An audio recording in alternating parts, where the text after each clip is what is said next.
Hi, it's Look Movie Recaps here. Today I will be explaining a movie called Silent Night from 2023. Spoilers ahead. Watch out and take care. The movie begins on Christmas Eve. An electrician, Brian Godlock, is chasing cartel members, as he is caught in the crossfire of a drive-by shooting in the middle of a gang war. A stray bullet kills his only son, fueling Brian's rage. He sees two cars of rival gangsters in the shootout. One car crashes, and the gangsters head towards him. He finds a metal pipe and smashes their windshield. They turn their guns on him, and he runs for his life, jumping over their truck with a forklift, killing one man, but gets shot. Brian is rushed to the hospital, barely alive, while his wife, Saya, prays for his recovery.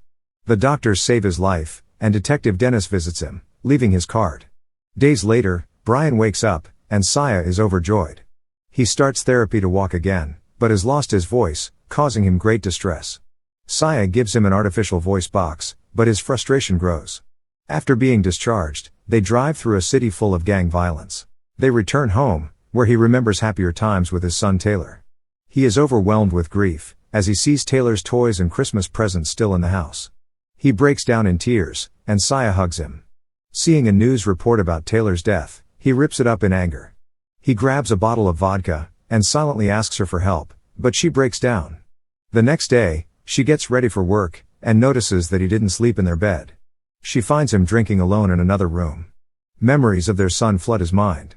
He goes to Taylor's untouched room, sits on the bed with tears in his eyes, and recalls having his son beside him. He then sits in the front yard, remembering the day Taylor was shot and killed by gangsters, during the shootout, while learning to ride his new bike. Unable to sit still any longer, he rushes to his workstation, clears off vodka bottles, and grabs his tools. Saya doesn't see him around, so she texts him, but he ignores her message.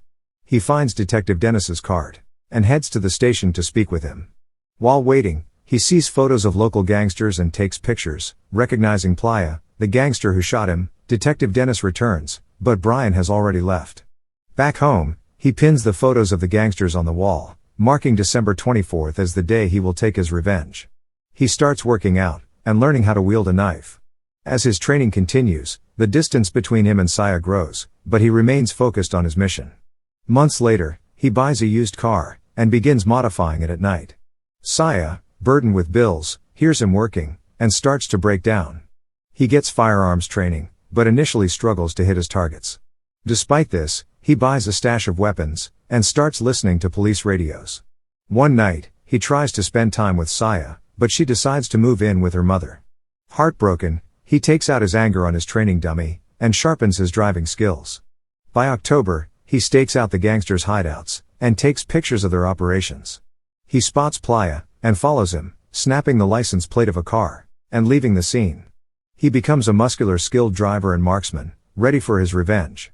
One day, he mistakes a little boy for Taylor, and hugs him, only to realize it's not his son. He spots Playa handing out cash to kids, and nearly attacks him, but holds back due to the children around. His frustration peaks when a gangster shoves him to the ground, and a girl pours ice cream on him, adding insult to injury. At night, he prepares himself for the final confrontation. On December 23rd, he tracks down a gangster's home, and breaks in. The gangster hears noises, and checks it out, but Brian knocks him out, and ties him up in his garage. Wearing a welding mask, he cuts him down, and demands information about the gang. The gangster attacks, stabbing Brian in the leg, but after a struggle, Brian overpowers him, stabbing him with a screwdriver, and beating him into submission. On December 24th, Brian gears up with body armor and guns. He writes a note, takes a last look at Taylor's room, and visits Saya, who is drawing a picture of Taylor. He brings a gift to Taylor's grave for his birthday, and sits alone, crying. At night, Detective Dennis hears a noise, and finds the bound gangster with a note. The cops arrive, and Dennis reads Brian's message, stating he will handle what the police couldn't. The note includes a flash drive, with detailed information and evidence about the gang, that Brian collected over the past year. Brian hears a police report about gang activity, and heads over. He sees two gangsters beating and robbing a couple. He pins one gangster against a wall with his car, and stabs him, before taking the other gangster on a wild ride. When the gangster pulls a gun, Brian disarms him, and shoots him dead. Brian then throws up, having taken his first life.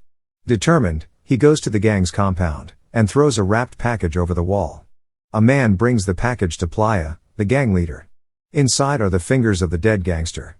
Chaos ensues, as another massive gang shootout erupts in the city, with multiple cops caught in the crossfire, and taking cover.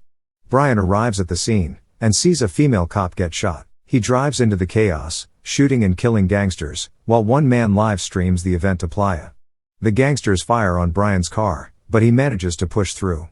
Brian tries to save the cop, but she is shot again, and dies next to him. He pushes her out of the car, spots the live streamer, and sends him flying with his car. Brian picks up the streamer's phone, sees the live feed, and shoots the man dead for Playa to see. Realizing it's Brian, Playa sends a message to his gangsters to hunt him down. Thugs, in the middle of beating up a rival, see a car approaching. It's Brian. He stares them down grimly, before driving away. He pulls over on a bridge, and looks at an old music toy that belonged to Taylor, listening to the music, and reminding himself why he is doing this. He sets off again, but the gangsters catch up with him, chasing him through the city. He pulls a 180 and faces the men, before performing a drift to shoot one of them. The chase continues as more gangsters join in, and open fire on him. He speeds off, running into a roadblock, and getting pinned between two trucks, with gangsters shooting at him. He kills one man, and then performs a pit maneuver on the front truck, causing both trucks to collide in a tangled mess. The biker continues pursuing him, firing shots at his now mangled car. The biker gets close to Brian's window, but Brian grabs his gun, causing the biker to lose control, and crash. Brian drives the biker straight into a wall, then stops to catch his breath. Meanwhile, Detective Dennis sits in his car, reviewing the evidence Brian provided. Brian sets out for the gang headquarters, after hearing about the attack on his men. Playa, the gang leader, sends a message for all his goons to return to his building.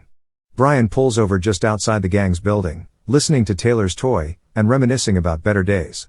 He ensures all his guns are ready, before spotting the message Playa sent to his goons on a stolen phone.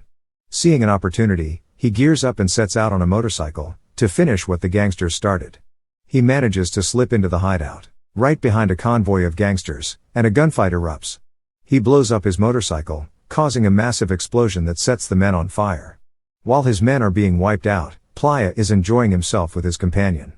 Brian makes his way up the building, hearing the shouting men, and taking a moment to catch his breath. The armed gangsters start descending the staircase, and Brian starts blasting them as they appear, using his training to his advantage. None of the men stand a chance against his onslaught. He switches to his sidearm, and continues taking down enemies.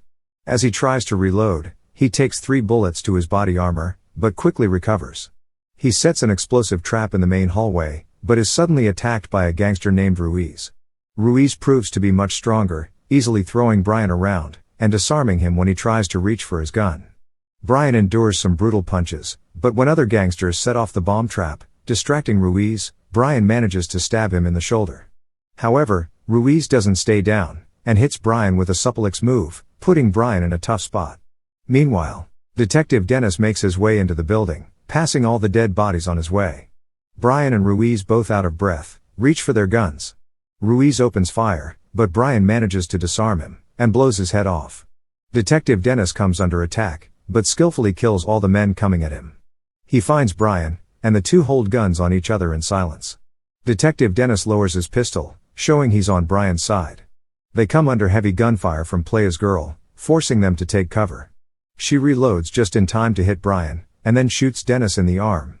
Brian uses the chaos to crawl up to her, and holds a gun to her head, but he can't bring himself to shoot her.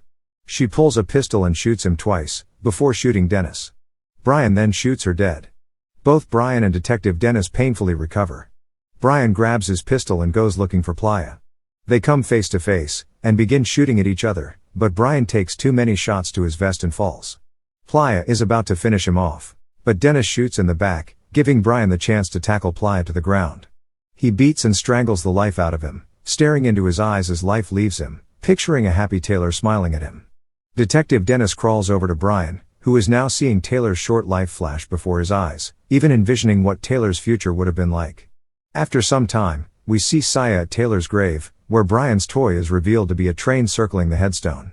She reads a note from him, before leaving it at the grave. The movie comes to an end. Please subscribe, like and comment to help the channel out. Have a great day.